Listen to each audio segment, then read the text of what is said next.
Alhamdulillah nahmaduhu wa nasta'inuhu wa nu'minu bihi wa natawakkalu alayhi wa na'udhu billahi min shururi anfusina wa min sayyiati a'malina may yahdihillahu fala mudilla lahu wa may yudlil fala hadiya lahu wa nashhadu an la ilaha illallah wahdahu la sharika lahu wa nashhadu anna Muhammadan 'abduhu wa rasuluhu wa arsalahu bil huda wa dinil haqq ليظهره على الدين كله ولو كره المشركون اللهم صل على محمد وعلى آل محمد كما صليت على إبراهيم وعلى آل إبراهيم إنك حميد مجيد اللهم بارك على محمد وعلى آل محمد كما باركت على إبراهيم وعلى آل إبراهيم إنك حميد مجيد أما بعد فإن أصدق الكلام كلام الله وخير الهدي هدي محمد صلى الله عليه وسلم وشر الأمور محدثاتها وكل بدعة ضلالة وكل ضلالة في النار أعوذ بالله من الشيطان الرجيم بسم الله الرحمن الرحيم يا أيها الذين آمنوا اتقوا الله حق تقاته ولا تموتن إلا وأنتم مسلمون സ്നേഹാദരണീയരായ സത്യവിശ്വാസികളെ വിശ്വാസിനികളെ ജീവിതത്തിൻ്റെ എല്ലാ മേഖലകളിലും റഹ്മാനായ അള്ളാഹുവിൻ്റെ വിധിവിലക്കുകൾ കഴിവിൻ്റെ പരമാവധി സൂക്ഷിച്ച് നല്ല ഭക്തരായി ജീവിക്കണം എന്നെന്നോടെന്ന പോലെ ഓരോരുത്തരോടും ഉണർത്തുകയാണ്, വസിയത്ത് ചെയ്യുകയാണ്. അള്ളാഹു നമ്മെ എല്ലാവരെയും അനുഗ്രഹിക്കുമാറാകട്ടെ. അള്ളാഹു നമ്മൾക്ക് സമ്മാനമായി നൽകിയ നമ്മുടെ ദാമ്പത്യ ജീവിതത്തിൽ ഏറ്റവും മനോഹരമായ ആ ബന്ധത്തെ അതനുഭവിക്കുവാനും ആ സന്തോഷം ആസ്വദിക്കുവാനും അത് സ്വർഗം വരെ നിലനിർത്തുവാനും നമ്മൾ എന്താണ് ചെയ്യേണ്ടത്, എന്തൊക്കെ കാര്യങ്ങളാണ് ശ്രദ്ധിക്കേണ്ടത്, ഏതൊക്കെ മേഖലയിലാണ് നമ്മൾ ഒരുമിച്ച് മാറ്റങ്ങൾ വരുത്തേണ്ടത് എന്നതിനെക്കുറിച്ചാണ് നമ്മൾ സംസാരിച്ചു കൊണ്ടിരിക്കുന്നത്. കഴിഞ്ഞ ആഴ്ച ഓരോ കുടുംബത്തിൻ്റെയും നാഥനായ ഭർത്താക്കന്മാർ ആരാണ്, അവർ എന്താണ് നമ്മുടെ കുടുംബത്തിന് വേണ്ടി ചെയ്യുന്നത് എന്നതിനെക്കുറിച്ച് ഒരു തിരിച്ചറിവുണ്ടാകണം എന്നതാണ് കഴിഞ്ഞ വെള്ളിയാഴ്ച നമ്മൾ സൂചിപ്പിച്ചത്. സഹോദരിമാരോട്, നല്ലവരായ ഭാര്യമാരോട്, ഭർത്താക്കന്മാരായ ഒരുപാട് ആളുകളുമായി സംസാരിക്കുന്നത് കൊണ്ടും അവരോട് കുടുംബജീവിതത്തെക്കുറിച്ച് ചർച്ചകൾ ചെയ്യുന്നത് കൊണ്ടും അവർ നിങ്ങളിൽ നിന്ന് ഏറ്റവും കൂടുതൽ ആഗ്രഹിക്കുന്ന അള്ളാഹുവും പ്രവാചകനും നിങ്ങളോട് അവർക്ക് വേണ്ടി നിർവഹിച്ചു കൊടുക്കാൻ വേണ്ടി പറയുന്ന ഏറ്റവും പ്രധാനപ്പെട്ട 3 കാര്യങ്ങളുണ്ട്. അതാണ് ഇന്ന് നമ്മൾ സംസാരിക്കുന്നത്. ഇത് ഖുർആനിൻ്റെയും ഹദീസിൻ്റെയും അടിസ്ഥാനത്തിൽ പറയുന്നതോടൊപ്പം തന്നെ എൻ്റെ വ്യക്തിപരമായി വായനയിലൂടെയും ആളുകളുമായിട്ടുള്ള സംസാരത്തിലൂടെയും അവർ നമ്മളോട് ചോദിക്കുന്ന മതപരമായ ഫത്വകളിലൂടെയും മനസ്സിലാക്കിയ ഏറ്റവും പ്രധാനപ്പെട്ട 3 കാര്യങ്ങളാണ്. ഇത് 3ഉം നിങ്ങളുടെ ജീവിതത്തിൽ സഹോദരിമാരെ നിങ്ങൾ പൂർണ്ണമായും നൽകുവാനും സ്വന്തം ഇണയോടൊപ്പം ജീവിക്കുന്നതിൽ പൂർത്തീകരിക്കുവാനും നിങ്ങൾ ശ്രമിച്ചാൽ ഈ ലോകത്ത് സന്തോഷകരമായ ജീവിതവും പാരത്രിക ലോകത്ത് അതിനേക്കാൾ മനോഹരമായ സ്വർഗവും ഇൻഷാ അല്ലാഹ് നിങ്ങൾക്ക് ലഭിക്കും. എന്തെങ്കിലും പോരായ്മകൾ ഉണ്ടെങ്കിൽ അത് പരിഹരിക്കുക എന്നതാണ് നമ്മുടെ ജീവിതത്തിൽ ഓരോ ഖുതുബകൾ കൊണ്ടും ഉണ്ടാകേണ്ടത്. അതിൽ ആദ്യത്തേത്, ഏതൊരു ഭർത്താവും സ്വന്തം ഇണയിൽ നിന്ന്, സ്വന്തം വീട്ടിൽ നിന്ന് ഏറ്റവും കൂടുതൽ ആഗ്രഹിക്കുന്നത് വാപ്പ, ഭർത്താവ് എന്നൊരു അംഗീകാരമാണ്. അതൊരു അംഗീകാരമായി തന്നെ നമ്മുടെ വീട്ടിൽ എത്ര കാലം നിലനിൽക്കുന്നുവോ ആ വീട് സമാധാനമുള്ളതായിത്തീരും. അദ്ദേഹം ആ വീട്ടിൽ ഉണ്ടാകണമെന്നില്ല. ചിലപ്പോൾ ഗൾഫിലാകാം, ചിലപ്പോൾ ജോലിക്ക് പോയതാകാം, ചിലപ്പോൾ വീട്ടിലുണ്ടാകാം.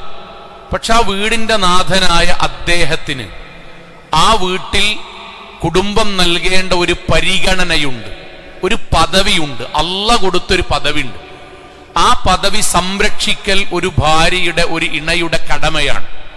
ഇപ്പൊ നമ്മൾക്കറിയാം, ലോകത്തെ ഏതൊരു മനുഷ്യനും ആഗ്രഹിക്കുന്നതാണ് ആദരവും ബഹുമാനവും. പക്ഷേ അള്ളാഹുവിന്റെ സൃഷ്ടിപ്പിൽ ചെറിയൊരു വ്യത്യാസമുണ്ട്. അതെന്താണ്? ഒരു സഹോദരിക്ക്, ഒരു സ്ത്രീക്ക് മനസ്സിൽ സന്തോഷവും സമാധാനവും കൂടുതൽ കിട്ടുക റിലേഷൻഷിപ്പ് ഓറിയന്റഡ് ആയിട്ടുള്ള പെരുമാറ്റത്തിലൂടെയാണ്. സ്നേഹം, കരുതൽ, ശ്രദ്ധ എന്നിവയൊക്കെയാണ് അതിന്റെ അടിസ്ഥാനം. എന്നാൽ പുരുഷന്റേത്, ഇത് ഞാൻ സഹോദരിമാർക്ക് അറിയാൻ വേണ്ടി പറയാൻ, എന്നാൽ പുരുഷന്റേത് അച്ചീവ്മെന്റ് ഓറിയന്റഡാ. അഥവാ താൻ നടത്തുന്ന അധ്വാനത്തിന്, താൻ നടത്തുന്ന പരിശ്രമത്തിന് ഒരാൾ അതിനെ പരിഗണിക്കുന്നതിൽ, നല്ലത് പറയുന്നതിൽ, പ്രശംസിക്കുന്നതിൽ മനസ്സിനകത്ത് അങ്ങേയറ്റം ആനന്ദവും ആസ്വാദനവും മനസ്സിൽ അനുഭവിക്കാൻ കഴിയുന്ന പ്രകൃതമാണ് അള്ളാഹു സ്ത്രീയേക്കാൾ കൂടുതൽ പുരുഷന് നൽകിയിട്ടുള്ളത്. അതുകൊണ്ട് തന്നെ ഓരോ ഭർത്താവും തൻ്റെ ജീവിതത്തിലെ ഏറ്റവും വലിയ അധ്വാനം അയാൾ നിർവഹിക്കുന്നത് വീട്ടിന് വേണ്ടിയാണ്, ഭാര്യക്കും മക്കൾക്കും വേണ്ടിയാണ്. ആ ഭാര്യയിൽ നിന്നും, ആ മക്കളിൽ നിന്നും, ആ വീട്ടിൽ നിന്നും അയാൾ അർഹിക്കുന്ന ഒരു പദവിയും സ്ഥാനവും ലഭിച്ചാൽ അയാളുടെ ജീവിതത്തിലെ, ഈ ദുനിയാവിലെ ജീവിതത്തിൽ അയാൾ സന്തോഷവാനായി തീരും. ഖുർആൻ അങ്ങനെ തന്നെയല്ലേ പറഞ്ഞത്? സഹോദരിമാരെ, നമ്മൾക്കറിയുന്ന, ഓരോരുത്തർക്കും അറിയുന്ന ഖുർആനിന്റെ ആയത്താണ് അർരിജാലു ഖവ്വാമൂന അലൻ നിസാ. ചില വിഷയങ്ങളിൽ അള്ളാഹു സഹോദരിമാരെക്കാൾ കൂടുതൽ ഭർത്താക്കന്മാർക്ക് ചില പദവികൾ അള്ളാഹു ചില വിഷയങ്ങളിൽ കൊടുത്തിട്ടുണ്ട്. ബിമാ ഫദ്ദലല്ലാഹു ബഅദുഹും അലാ ബഅദ്, അള്ളാഹിന്റെ വാക്കാണ്. ചില വിഷയങ്ങളിൽ അള്ളാഹു പലർക്കും പലരെക്കാളും ഉയർച്ചയും താഴ്ചയും ഒക്കെ നൽകിയിട്ടുണ്ടല്ലോ. എന്നിട്ട് അള്ളാഹിന് പറഞ്ഞ വാക്ക് വബിമാ അൻഫഖൂ മിൻ അംവാലിഹിം. ഇവിടെ ഒരു കുടുംബത്തിന്റെ വിഷയത്തിൽ ഭാര്യമാർ ഭർത്താക്കന്മാരുടെ സ്ഥാനത്തെയും അയാളുടെ അധ്വാനത്തെയും നിങ്ങൾ പരിഗണിക്കുകയും അയാളെ നിങ്ങൾ ആദരിക്കുകയും ചെയ്യണം എന്ന് പറയാനുള്ള കാരണം അയാൾ കുടുംബം നോക്കുന്നയാളാണ്. അപ്പൊ നമ്മൾ ആലോചിച്ച് നോക്കൂ, രാവിലെ മുതൽ വൈകുന്നേരം വരെ ജോലിക്ക് പോകുന്ന ഒരു ഉപ്പാക്ക് എത്രയോ വർഷം അതേ ജോലി ചെയ്യുമ്പോൾ എത്രയോ മുമ്പ് മടുത്തിട്ടുണ്ടാവുമല്ലോ, ഉറപ്പല്ലേ? ഓരോ തിങ്കളാഴ്ചയും കൂലിപ്പണിക്ക് പോകുന്ന ഒരാൾ തിങ്കളാഴ്ചയായല്ലോ, അൽഹംദുലില്ലാ ഇന്നലെ അവധിയായിരുന്നു, ഇന്ന് ഉത്സാഹമായല്ലോ എന്ന് പറഞ്ഞു പോകുന്നവർ ഇല്ല. പക്ഷെ അദ്ദേഹത്തിന് മടിയാണെങ്കിലും, ശരീരം തളർന്നാലും, അദ്ദേഹത്തിന്റെ പലരും ആ ജോലി ഇട്ടുപോയാലും അയാൾ അത് ചെയ്യാനുള്ള കാരണം നമ്മൾക്കറിയാം. കുടുംബത്തിന് വേണ്ടിയാണ്, മക്കൾക്ക് വേണ്ടിയാണ്, ഭാര്യമാരെ നിങ്ങൾക്ക് വേണ്ടിയാണ്. ഗൾഫ് നാട്ടിൽ നിൽക്കുന്ന ഒരാൾ എന്തിനാ ഗൾഫിൽ പോയി നിൽക്കുന്നത്? നിങ്ങൾ ആലോചിച്ച് നോക്കിൻ. നാട്ടിൽ നടക്കുന്ന ഓരോ കല്യാണവും അദ്ദേഹത്തിന്റെ മനസ്സിൽ എന്തൊരു വിങ്ങലാണ്. നമ്മളൊക്കെ ഗൾഫിൽ പോകുന്ന ആൾക്കാരാണ്. അവിടെ നിൽക്കുന്ന പ്രവാസികളായ ആളുകൾ, നാട്ടിൽ എളാപ്പാന്റെ കുട്ടിന്റെ കല്യാണം, നാട്ടിലെല്ലാവരും ഭക്ഷണം വിളമ്പിയതിന്റെ ഫോട്ടോ ഇടുമ്പം മാറി അവിടെ നിന്ന് ളുഹർ ബാങ്ക് കൊടുക്കുമ്പോൾ പള്ളിക്കൊക്കെ പോയി അവിടുന്ന് അള്ളാഹിനോട് കരഞ്ഞ് പ്രാർത്ഥിക്കുന്നതായിട്ട് കാണാം. പോകാൻ കഴിയണില്ലല്ലോ, പൈസ അയച്ചു കൊടുത്തുകണ്. നാട്ടിൽ ഉമ്മാക്ക് അസുഖമായാൽ ഇവിടുത്തെ മനുഷ്യന്മാര് വേദനിക്കുന്നേക്കാൾ കൂടുതൽ അവിടെ വേദനിക്കാൻ. നാട്ടിൽ അവനാന്റെ കുട്ടിക്ക് 5ാം ക്ലാസ്സിലെ പൊതുപരീക്ഷയിൽ കുറച്ച് മാർക്ക് അധികം കിട്ടിയിട്ട് മദ്രസയിലെ സ്വദർ മുദരിസിന് അവാർഡ് കൊടുക്കണതിന്റെ ഫോട്ടോ ഗൾഫിൽ നിന്നൊരു വാപ്പ കാണുമ്പം ആ വാപ്പാന്റെ മനസ്സ് കൊതിക്കണം എന്തറിയോ? ദുബായിൽ നിന്ന്, ഖത്തറിൽ നിന്ന്, ജിദ്ദയിൽ നിന്ന് കേരളത്തിക്ക് എത്താൻ പറ്റുന്ന, 1 മിനിറ്റ് കൊണ്ട് എത്താൻ പറ്റുന്ന ഫ്ലൈറ്റ് ഉണ്ടെങ്കിൽ ഞാൻ പൈസ മുടക്കിന്റെ കുട്ടിയെ വന്ന് ഉമ്മ വെച്ച് തിരിച്ചു പോകാം. സോളെ മനസ്സ് കൊതിക്കണ്ട അയാൾക്ക്. ജീവിതത്തിൽ അയാൾ അതിനു വേണ്ടിയിട്ട് പരിശ്രമിക്കുന്നുണ്ട്. പക്ഷേ അയാൾ നിൽക്കണത് എന്തുകൊണ്ടറിയും? ഉമ്മാരെപ്പാരെ സ്വന്തം ഭാര്യക്കും മക്കൾക്കും വേണ്ടിയിട്ട് നിൽക്കുകയാണ്. അവനാണ് ജീവിക്കാൻ ഗൾഫിലൊന്നും പോണ്ട, നാട്ടിൽ ചെറിയ കൂലിപ്പണിയെടുത്ത് ജീവിച്ചാലും മതി.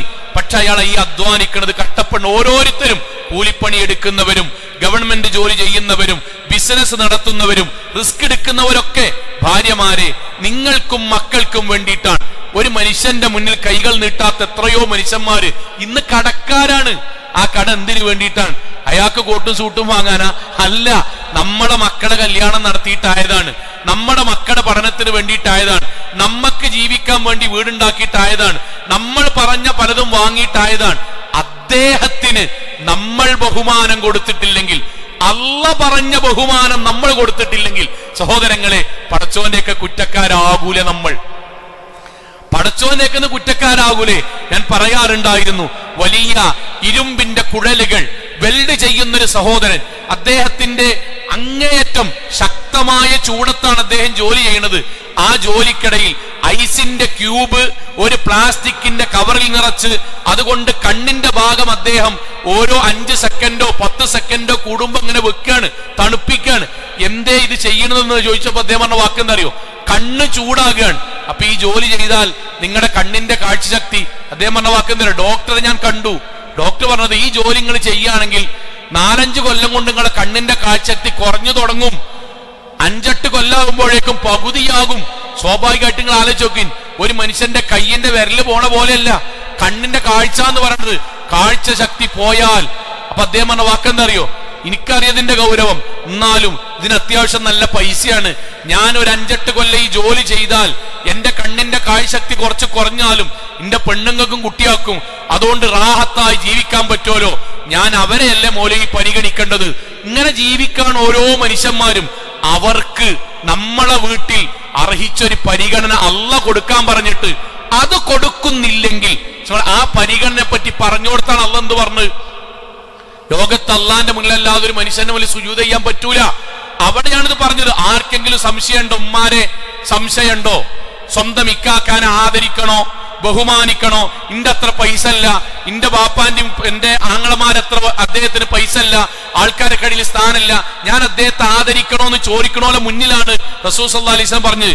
ലൗ കുൻതു ആമിറൻ, അള്ളാഹുവിന്റെ വാക്കാണ്, ഞാൻ എങ്ങാനും കൽപ്പിച്ചിരുന്നുവെങ്കിൽ അഹദൻ അൻ യസ്ജുദ ലിഅഹദിൻ ലഅമർതു അൽമർഅതു അൻ തസ്ജുദ ലിസൗജിഹാ, ഭർത്താവിന്റെ മുന്നിൽ സുജൂദ് ചെയ്യാൻ പറയുമായിരുന്നു ആദരവിന്റെ ഭാഗമായിട്ട്. പക്ഷെ ഇസ്ലാമിൽ പാടില്ല.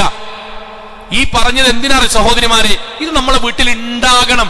അത് ഉണ്ടാകുമ്പോഴേ നിസ്കാരം സ്വീകരിക്കുള്ളൂ, അത് ഉണ്ടാകുമ്പോഴേ മർഅത്തുൻ സ്വാലിഹാകുള്ളൂ, അത് ഉണ്ടാകുമ്പോഴേ ഉമ്മാരെ നിങ്ങളുടെ പെൺകുട്ടിക്ക് പടച്ചോന്റെ ബർക്കത്ത് ഉണ്ടാവുള്ളൂ. ഇത് നമ്മളെ വീട്ടിൽ തിരിച്ചറിയാതെ പോവുകയാണ്. വേണമെങ്കിൽ നോക്കിയാൽ മതി, വേണമെങ്കിൽ നല്ലപോലെ വർത്താനം പറഞ്ഞാൽ മതി, ഞാനും മൂപ്പരൊക്കെ ഒരേപോലെ തന്നെയല്ലേ? അല്ല, അങ്ങനെയല്ല ദീൻ പഠിപ്പിക്കുന്നത്. പരസ്പരം ആദരവുണ്ടാവണം, ബഹുമാനം ഉണ്ടാവണം. ഇക്കാക്കാനെ ആ വീടിന്റെ ഏറ്റവും വലിയ കൈകാര്യകർത്താവായിട്ട് ഉമ്മമാർ ആ വീട്ടിൽ പഠിപ്പിക്കണം. ഇല്ലെങ്കിൽ പ്രശ്നം എന്താ അറിയുമാരെ? ആ വീട്ടിൽ 2-3 ആൾക്കാരുണ്ടാവും. അവനാന്റെ കാക്കാനോട് തർക്കിച്ച് എതിരഭിപ്രായം പറഞ്ഞ് കച്ചറുണ്ടാക്കി തെറ്റിപ്പോണൊരു പെരയാണെങ്കിൽ അവിടെ നിങ്ങൾ മാത്രമല്ല പ്രശ്നം ഉണ്ടാകുക. എന്താ ഉണ്ടാകുക അറിയോ? ഒന്ന്, നിങ്ങളോട് അതുപോലെ തർക്കിക്കുന്ന, നിങ്ങളെ ആദരിക്കാത്ത, നിങ്ങളെ ബഹുമാനിക്കാത്ത, നിങ്ങളെ ചീത്ത പറയണ മക്കളെയും അതേ പെരയിൽ അന്നുണ്ടാക്കും. ഒന്ന്, ഉമ്മമാരിത് എണ്ണാൻ വേണ്ടിട്ട് പറഞ്ഞ, ഒന്ന്, നിങ്ങൾ എങ്ങനെയാണോ കാക്കാനോട് സംസാരിക്കുന്നത്, പെരുമാറുന്നത്, മറുപടി പറയണത്, അതുപോലെ നിങ്ങളോട് എതിർത്ത് മറുപടി പറയുന്ന മക്കളെ അതേ വീട്ടിൽ പടച്ചുണ്ടാക്കും. ഒന്ന്. രണ്ടെന്താ അറിയോ? നിങ്ങളെ കണ്ട് ഇങ്ങനെയാണ് ഭർത്താക്കന്മാരോട് സംസാരിക്കേണ്ടത് എന്ന് പഠിക്കുന്ന പെൺകുട്ടികൾ ആ വീട്ടിലുണ്ടാക്കും. അവളെ കല്യാണം കഴിഞ്ഞ് 4-5 മാസം 2 കൊല്ലം കഴിഞ്ഞ വീട്ടിക്ക് തിരിച്ചറി കൊണ്ടാക്കും കേട്ട്. കാരണം നമ്മൾ കണ്ടിട്ട് ഇങ്ങനെയാണ് ഭർത്താക്കന്മാർ പെരുമാറുന്നത് എന്ന് പെൺകുട്ടികൾ പഠിച്ചാൽ അവരുടെ ജീവിതം തകർത്തതിന്റെ കുറ്റം കൂലി നമുക്കുണ്ടാവും. കഴിഞ്ഞില്ല. 3, അവിടെ ഒരു ആൺകുട്ടി വളർന്നുണ്ടെങ്കിൽ ഇങ്ങനെയാണ് കുടുംബജീവിതമെങ്കിൽ വയ്യ മൗലവി, കെട്ടാൻ വയ്യ, ഞാൻ പെരയിൽ തന്നെ കുടുങ്ങിക്കണ്. പെൺകുട്ടികളും ആൺകുട്ടികളും കല്യാണത്തിനോട് വിമുഖതയും കാണിക്കും നമ്മുടെ സ്വഭാവം കൊണ്ട്. അങ്ങനെ ആകരുത്. മക്കളിലൂടെ പടച്ചോൻ പരീക്ഷിക്കും. ഇത് നമ്മുടെ വീട്ടിൽ നിന്ന് ഓരോ ദമ്പതിമാരും പ്രത്യേകിച്ച് ഭാര്യമാർ അറിയാൻ വേണ്ടി പറയാൻ റസൂലുള്ളാഹിന്റെ ഹദീസില്ലേ, ലാ തമുസ്സുന്നാറു സലാസൻ, 3 ആൾക്കാരെ നരകം സ്പർശിക്കൂല. ഉമ്മമാരെ, ഭാര്യമാരെ, നല്ലവരായ സഹോദരിമാരെ, അതിൽ നിങ്ങൾ ഉൾപ്പെടണ്ടേ, നമ്മൾ ഉൾപ്പെടണ്ടേ? അതിൽ പ്രവാചകൻ നിങ്ങളുമായി ബന്ധപ്പെട്ടൊരു വാക്ക് പറഞ്ഞു, ഇംറഅത്തുൻ, ആ സഹോദരി അത്വാഅത്ത് സൗജഹാ, ഇക്കാക്കാൻ ആദരിക്കും, അനുസരിക്കും, മതപരമായി എതിരല്ലാത്ത വിഷയത്തിൽ ഇക്കാക്കാന്റെ കൂടെ അവൾ നിൽക്കും, അവളെ ഒരിക്കലും നരകം സ്പർശിക്കൂല. ഇത് ദീനാൻ. അത് നിങ്ങളുടെ വീട്ടിൽ ഉണ്ടാകണം. അത് നിങ്ങളുടെ കുടുംബജീവിതത്തിൽ ഉണ്ടാക്കിയാൽ ആ വീട്ടിൽ പടച്ചോ സമാധാനം നൽകും. ഇതിലൊരു ചെറിയൊരു കാര്യം കൂടി പറയുന്നുണ്ട്. അതെന്താണെന്നറിയോ സഹോദരിമാരെ? ഈ ആദരവും ശരിക്കും മനസ്സിലാക്കാൻ ഒരു പ്രായോഗികമായ കുടുംബത്തിൽ പല ഭർത്താക്കന്മാരും അനുഭവിക്കുന്ന ഒരു കാര്യം നിങ്ങളോട് പറയാൻ. പലപ്പോഴും നിങ്ങൾ കരുതിക്കൂട്ടി ചെയ്യാത്ത ചില കാര്യങ്ങൾ കൊണ്ട് കുടുംബത്തിൽ ഛിദ്രത ഉണ്ടായിപ്പോണുണ്ട്. അതെന്താണെന്നറിയോ? ഇപ്പൊ ഭർത്താവ് എന്നുള്ളത് നിങ്ങളുടെ ജീവിതത്തിൽ ഏറ്റവും കൂടുതൽ സ്വാതന്ത്ര്യമുള്ള ആളാണ്. സഹോദരിമാരെ ശ്രദ്ധിക്കണ്ടോ, നിങ്ങളുടെ ജീവിതത്തിൽ ഏറ്റവും സ്വാതന്ത്ര്യമുള്ള ഒരാളാണ് ഭർത്താവ്. എന്തും പറയാവുന്ന, രസങ്ങൾ പറയാവുന്ന, എന്തും സങ്കടങ്ങൾ പറയാവുന്ന ഒരാളാണ്. അതേപോലെ നിങ്ങൾ ഏറ്റവും കൂടുതൽ ആദരിക്കേണ്ട ആളുമാണ്. ഈ സ്വാതന്ത്ര്യത്തിന്റെയും ആദരവിന്റെയും ഇടയിലുള്ള ആ നൂൽപ്പാലമുണ്ടല്ലോ, അത് പൊട്ടിയാൽ കഴിഞ്ഞു. ഈ അടുത്തൊരു സൈക്കോളജിസ്റ്റ്, ഇസ്ലാമിക് സൈക്കോളജിസ്റ്റ് ആണ്. അദ്ദേഹത്തിന്റെ വീട്ടിൽ ഒരു കുടുംബ പ്രശ്നവുമായി വന്ന ഒരാളുടെ അനുഭവം പറഞ്ഞ അദ്ദേഹം എന്താ പറഞ്ഞറിയോ? ഭാര്യ ഭർത്താവിനെയും ഇങ്ങോട്ട് വന്നിട്ട് പറഞ്ഞു, ഞങ്ങൾ രണ്ടുപേരും 10 കൊല്ലമായിട്ട് നല്ല ദാമ്പത്യ ജീവിതമാണ്, ഭയങ്കരമായി പരസ്പരം സഹകരിച്ച് നബി പറഞ്ഞ പോലെ ജീവിക്കാൻ. പക്ഷെ ഇപ്പൊ 2 കൊല്ലമായിട്ട് ഇക്കാക്ക പഴയ പോലെ അല്ല, സഹകരിക്കുന്നില്ല. അദ്ദേഹം ഭർത്താവിനോട് സംസാരിക്കാൻ ഭർത്താവിനോട് ചോദിച്ചു, ഇത് തന്നെയാണോ? അദ്ദേഹം പറഞ്ഞു, ഭാര്യ പറഞ്ഞത് ഓക്കെയാണ്, ഞാൻ 10 കൊല്ലം ഞാനോട് നല്ല ബന്ധത്തിലാണ്, കഴിഞ്ഞ 2 കൊല്ലമായിട്ട് ആ ബന്ധമില്ല. എന്തേന്ന് ചോദിച്ചു. അതിനാ സഹോദരൻ പറഞ്ഞ മറുപടി ഞാൻ ഇവിടെ ഇരിക്കുന്ന ഓരോ നല്ലവരായ സഹോദരിമാരോടും പറയാൻ, ചിലപ്പോൾ നിങ്ങൾ അങ്ങനെ ചിന്തിച്ചിട്ടുണ്ടാവില്ല. സ്വാതന്ത്ര്യം അറിയാതെ ഒരാളോട്, ഭർത്താവിനോട് അയാളെ അഭിമാനം ക്ഷതപ്പെടുത്തുന്ന വാക്കോ ആദരവിന് ഭംഗം വരുന്ന വാക്കോ പെരുമാറ്റത്തിലോ സംസാരത്തിലോ ഉണ്ടായാൽ ആണുങ്ങളും എല്ലാം ഇവിടുന്ന് പോകും. ഇത് നമ്മൾ അറിയണം. അദ്ദേഹം പറഞ്ഞ വാക്കെന്താ അറിയോ? മൗലവി അദ്ദേഹത്തോട് പറഞ്ഞു, സർ ഞാൻ വീട്ടിലത്തെ ജോലിയൊക്കെ ചെയ്യും, അവരുടെ കൂടെ കൂടും, ഞങ്ങൾക്ക് രസമാണ്. ഞാൻ സാധാരണ ഭക്ഷണം കഴിഞ്ഞാൽ ഞങ്ങൾ ഒന്നിച്ച് പാത്രം കഴുകും, ഡ്രസ്സിന്റെ കാര്യങ്ങളൊക്കെ ഞങ്ങൾ ഒന്നിച്ച് ചെയ്യും, എനിക്ക് സന്തോഷമാണ്. അന്നൊക്കെ അവളിക്കാക്ക അവിടെ ഡ്രസ്സ് ഉണ്ട്, ഒന്ന് എടുക്കുമോന്ന് എന്നോട് ചോദിച്ചിരുന്നത്. ശരിക്കും കേൾക്കാൻ കേട്ടോ, ആ ഡോറൊന്ന് പൂട്ടുമോന്ന് എന്നോട് ചോദിച്ചിരുന്നത്. ഞാന് മഴ പെയ്യുന്നുണ്ട്, ആ ഡ്രസ്സ് ഒന്ന് എടുക്കാൻ കഴിയോ, നിങ്ങൾ സിറ്റ് ഔട്ടിലാണെങ്കിൽ വേണ്ടട്ടോന്ന് എന്നോട് പറഞ്ഞേ. പക്ഷെ അതിന്റെ ഇടയ്ക്കൊരു തവണ അവളിനോട്, ആ പാത്രം എടുക്കിട്ടോ, ആ ഡോറ് പൂട്ടിട്ടോ, മഴയാണ് ആ പെയ്യണ്, ഡ്രസ്സ് ഞാനും കൊണ്ടുവരാനല്ലോ എന്നവളിനോട് ഒരു തവണ പറഞ്ഞു. ആരും അങ്ങനെ കരുതിയിട്ട് പറയില്ല, പക്ഷെ അത് നിങ്ങൾ തിരിച്ചറിയണം. എന്താ വ്യത്യാസം എന്ന് പറയാം. ഞാൻ അധ്യാപകനാണ്, ഞാൻ ക്ലാസ് കൂടെ ഇങ്ങനെ പോകുമ്പം ഒരു കുട്ടിന്റെ പേന വീണ് കിടക്കുന്നുണ്ട്. സ്വാഭാവികമായിട്ട് ഞാൻ കുമ്പിട്ടിട്ട് ആ പേന എടുത്താണ്ട് ആ കുട്ടിക്ക് കൊടുക്കും. പിറ്റേ ദിവസം വേറെ കുട്ടിന്റെ പെൻസിൽ വീണടക്കുമ്പം സ്വാഭാവികമായിട്ട് അത് വീണ്ടും ആ പെൻസിൽ എടുത്താണ്ട് ആ കുട്ടിക്ക് കൊടുക്കും. 3-ാം ദിവസം ഇങ്ങനെ പോകുമ്പം ഒരു പേന വീണക്കുമ്പോ അതേ കുട്ടി അതൊന്ന് എടുത്താ എന്ന് എന്നോട് പറഞ്ഞാൽ അതോടുകൂടി പേന എടുത്തു കൊടുക്കുന്നതും പെൻസിൽ എടുത്തു കൊടുക്കുന്നതും ഒരാൾ നിർത്തും. കാരണം അവിടെ ബഹുമാനത്തിന്റെ അതിർവരമ്പ് പൊട്ടി. ഇതെന്തിനാ സഹോദരന്മാർ പറഞ്ഞോ? റസൂൽ സല്ലല്ലാഹു അലൈഹി വസല്ലം ഓട്ട മത്സരം നടത്തി എന്ന് പറയുമ്പോൾ ആണുങ്ങൾ നെഞ്ചത്ത് കവിച്ച്, മൗലവി അതൊന്നും ഇവിടെ പറയല്ലേ എന്ന് പറയാൻ കാരണം എന്താ അറിയോ? റസൂലിനെ ചെയ്തത് കേൾക്കാൻ ഇഷ്ടമില്ലാത്തോണ്ടല്ല. പ്രവാചകൻ ഭാര്യമാരെ സഹായിച്ചിരുന്നു എന്നുള്ള ഹദീത്ത് പറയുമ്പം ഇക്കാക്കമാര്, മൗലവി അതൊക്കെ പാടവിടുന്ന് പറഞ്ഞു കൂട്ടല്ലിട്ടോ എന്ന് പറയുന്നത് നിങ്ങളോടുള്ള ഇഷ്ടക്കേടുകൊണ്ടല്ല. അതെല്ലാം കേട്ടിട്ട് വീട്ടിൽ പോയിട്ട് അതനുസരിച്ച് കൂടിയാൽ നിലവിൽ പറയുന്നതിൽ നിന്നും ആദരവിൽ നിന്നും ബഹുമാനം അറിഞ്ഞോ അറിയാതെയോ കുറയുന്ന പെരുമാറ്റമോ സംസാരമോ നിങ്ങളുടെ ജീവിതത്തിൽ നിന്ന് ഉണ്ടായി തുടങ്ങുന്നു. അപ്പൊ അവരെന്ത് തീരുമാനിക്കാറോ? ഏത് ബാപ്പിയും ഏത് അധ്യാപകനും തീരുമാനിക്കുന്ന കാര്യമാണ്. ബാപ്പയും മകനും ഭയങ്കര കമ്പനിയാണ്, കമ്പനിയായിട്ട് ഇങ്ങനെ സ്വാഭാവികമായിട്ട് നല്ല കമ്പനിയായി ആളുകൾക്കിടയിൽ നിന്ന് മകന് വാപ്പാണ്ട് പറയാൻ പറ്റാത്ത, ആദരവിന് നിരക്കാത്തൊരു വാക്ക് പറഞ്ഞാൽ അപ്പൊ വാപ്പം തയ്യാറിയോ മകനുമായിട്ടുള്ള അത്തരം ചങ്ങാത്തം നിർത്തും. കാരണം ആ ചങ്ങാത്തൻ ഉണ്ടായതുകൊണ്ടാണ് ആദരവിനെതിരായ വാക്ക് വന്നത്. ഇത് സഹോദരിമാര് ശ്രദ്ധിക്കണം. കാരണം പിശാച് അവിടെ ഇടപെടും. നിങ്ങൾ പോലും ചിന്തിക്കാതെ സംസാരത്തിൽ വന്ന അബദ്ധങ്ങൾ കൊണ്ട് കുടുംബം പൊട്ടിക്കും. ശൈത്താൻ പറഞ്ഞ വാക്കെന്തറിയോ? മാ യുഫർരിഖൂന ബിഹി ബൈനൽ മർഇ വസൗജി. ശൈത്താൻ ആദ്യം ശ്രമിക്കുക ഭാര്യന്റെയും ഭർത്താവിന്റെ ഇടയിൽ ഫിത്തന ഉണ്ടാക്കി കുടുംബം പൊട്ടിക്കാനാണ്. അതിന് കാരണമുണ്ടാക്കുന്ന വാക്ക് പറയരുത്, ആജ്ഞാപിക്കരുത്, അഭിമാനത്തിന് ക്ഷതം വരുത്തുന്ന വാക്ക് പറയരുത്. എന്റെ ഭാര്യ ഇത്രയും കാലം എന്നോട് നല്ല പോലെ ആണല്ലോ, ഇപ്പോൾ എന്താണ് ഇങ്ങനെ പറഞ്ഞു തുടങ്ങുന്നത് എന്ന ഒരു മാനസികമായ ചിന്ത ശൈത്താൻ ഉണ്ടാക്കുന്നത് പോലെ നിങ്ങൾ സംസാരിക്കരുത്. ഇത്ര വിശദമായി പറയണമെന്നറിയോ? ഇത് കുടുംബത്തിൽ നടക്കുന്നത് കൊണ്ടാണ്. പ്രവാചക സല്ലല്ലാഹു അലൈഹി വസല്ലം അടുക്കലേക്ക് ഒരു പെൺകുട്ടി വന്നില്ലേ, നബിയെ എന്റെ കല്യാണം ഉറപ്പിച്ചു, എന്താണ് ഞാൻ എന്റെ ഇക്കാക്കാനോട് ചെയ്യേണ്ടത്? പ്രവാചകൻ സ്വല്ലല്ലാഹു അലൈഹി വസല്ലം അങ്ങോട്ട് ചോദിക്കാട്ടോ, ഫകൈഫ അൻതി ലഹു. ചോദ്യം, നീ എങ്ങനെയാണ് അദ്ദേഹത്തോട് പെരുമാറുന്നത്? നമ്മുടെ നാട്ടില് ഡിഗ്രിക്ക് പഠിക്കുന്ന കുട്ടിനോട് കല്യാണം കഴിഞ്ഞാൽ നബി ഉണ്ടെങ്കിൽ നബി ചോദ്യം ചോദിക്കും, ഫകൈഫ അൻതി ലഹു, എടി ഇക്കാക്കാനോട് എങ്ങനെ പെരുമാറുന്നത്? ഖാലത്ത്, അവൾ പറഞ്ഞു, മാ ആലൂഹു ഇല്ലാ മാ അഅ്ജസ്തു അൻഹു, ഇന്നെക്കൊണ്ട് കഴിയുന്ന പോലെ ഞാൻ ഇക്കാക്കാന്റെ കൂടെ സന്തോഷം ജീവിക്കുന്നുണ്ട്, അശക്തമായി ഇന്നെക്കൊണ്ട് കഴിയാത്തതേ ഞാൻ ചെയ്യാത്തതുള്ളൂ. പ്രവാചകന്റെ വാക്ക്. ഫൻദുരി ഐന അൻതി മിൻ, എപ്പോഴും ശ്രദ്ധിക്കണം കേട്ടോ മോളെ, നല്ല പോലെ ആണ് കേട്ടോ. എന്ത് നോക്ക്, നിനക്ക് ചെയ്യാൻ പറ്റുന്ന എല്ലാ കാര്യം അദ്ദേഹത്തിന് ചെയ്തു കൊടുക്കണം കേട്ടോ. അയാളുടെ മനസ്സിൽ നീ എങ്ങനെയാണ് എന്നത് എപ്പോഴും സന്തോഷവാനായി അദ്ദേഹത്തെ നീ ആക്കണം കേട്ടോ. ഫഇന്നമാ ഹുവ ജന്നതുകി വനാറുകി, ഇതാണ് ബേസ്. ഇക്കാക്കയാണ് നിന്റെ സ്വർഗം, ഇക്കാക്കയാണ് നിന്റെ നരകം. ഇത് വീട്ടിൽ ഒരു സഹോദരിയുടെ ജീവിതത്തിന്റെ അടിസ്ഥാന സ്ലോഗനാണ്. ഇക്കാക്കയാണ് സ്വർഗം, ഇക്കാക്കയാണ് നരകം. എന്റെ പെരുമാറ്റം കൊണ്ട്, ബോധപൂർവമായ പെരുമാറ്റം കൊണ്ട്, സംസാരം കൊണ്ട്, ഇടപെടൽ കൊണ്ട് നരകത്ത് പോകാൻ പാടില്ല. അദ്ദേഹത്തിന് കൊടുക്കേണ്ട ആദരവ് ഞാൻ കൊടുക്കണം എന്നത് വരണം. നല്ല ഒരു ബഹുമാനം ഉണ്ടാകണമെങ്കിൽ അനുസരണം പ്രധാനമാണ്. എല്ലാവർക്കും അറിയാം, ഞാൻ ഒരാളെ ആദരിക്കണമെങ്കിൽ സ്വാഭാവികമായിട്ടും അയാൾ അനുസരിക്കണം. അതുകൊണ്ടാണ് പരിശുദ്ധ ഖുർആൻ തന്നെ പറഞ്ഞത്, ഫസ്വാലിഹാത്തു, നല്ല ഭാര്യ.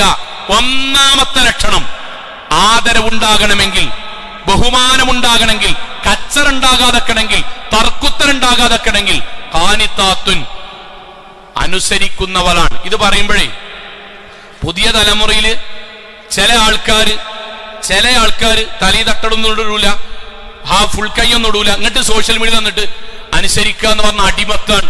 വാപ്പാൻ അനുസരിക്കണം, അടിമത്തായിട്ട് തോന്നുന്നില്ലല്ലോ, ഇല്ല. അധ്യാപകർ അനുസരിക്കണം, അടിമത്തായിട്ട് തോന്നുന്നില്ലല്ലോ, ഇല്ല. മൂത്തോരനുസരിക്കണം, അടിമത്തായിട്ട് തോന്നുന്നില്ലല്ലോ, ഇല്ല.